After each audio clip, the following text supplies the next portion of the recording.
Namaku Lasminingrat. Aku adalah perempuan yang berhasil menyadur 3 buku dongeng-dongeng Eropa ke bahasa Sunda di abad 19. Saat itu tidak banyak yang bisa menulis buku, menerbitkannya dan mencetaknya hingga ribuan eksemplar. Kalaupun ada, pastilah dia laki-laki. Beruntung aku mendapatkan keistimewaan. Terlahir sebagai anak penghulu besar Limbangan Muhammad Musa dan disayangi oleh sahabat-sahabat ayahku, Tuan Hole dan Tuan Norman. Pendidikan ala barat yang kuterima dari ayahku menjadikanku mudah mendapatkan buku-buku Eropa tersebut. Dan bahkan mungkin hanya aku satu-satunya perempuan di Sunda saat itu yang dapat mengakses pengetahuan barat. Tuan Hole, sahabat ayahku, seorang penasehat pemerintah Hindia Belanda dan pemilik perkebunan teh di Cikajang, tahu benar bahwa aku sangat suka membaca. Membaca buatku bukan sekedar untuk menambah pengetahuan, tetapi untuk memberiku kebahagiaan, juga menghilangkan duka lara. Aku pun menyadari, akalku itu seperti pisau, jika tidak diasah, maka akan tumpul.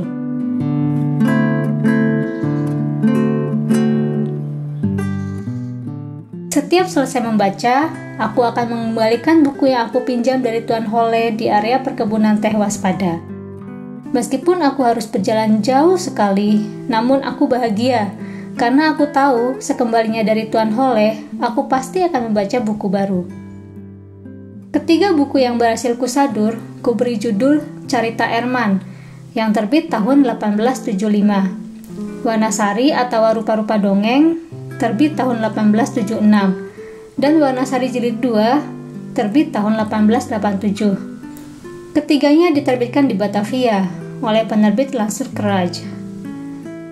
Buku pertamaku, Carita Erman, berkisah tentang seorang anak kecil yang melakukan banyak percakapan dengan pertapa tua.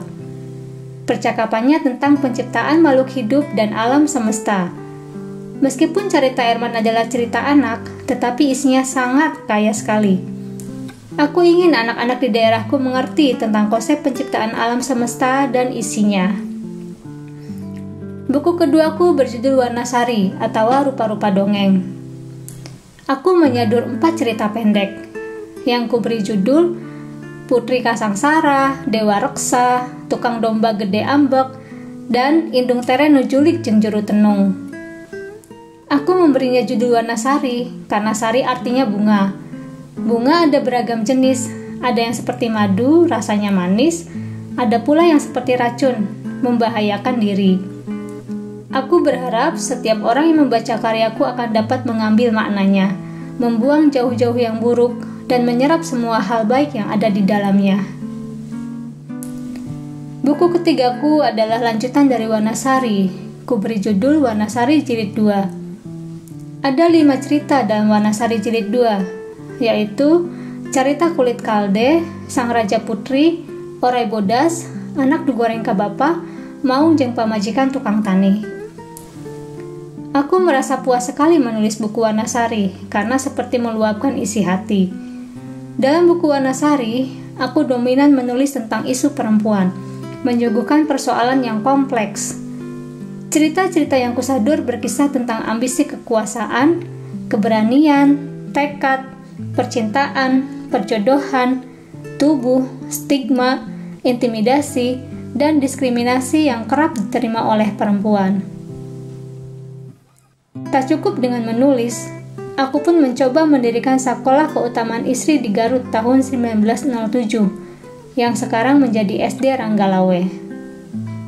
Sekolah tersebut yang aku dedikasikan untuk perempuan agar mereka menjadi terpelajar dan dapat hidup dengan baik sehingga tidak perlu bergantung pada laki-laki.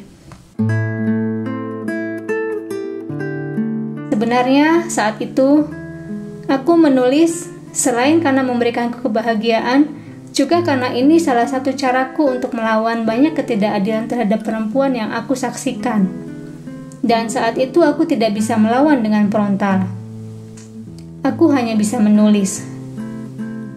Dan aku paham benar bahwa aku sangat beruntung terlahir sebagai bangsawan.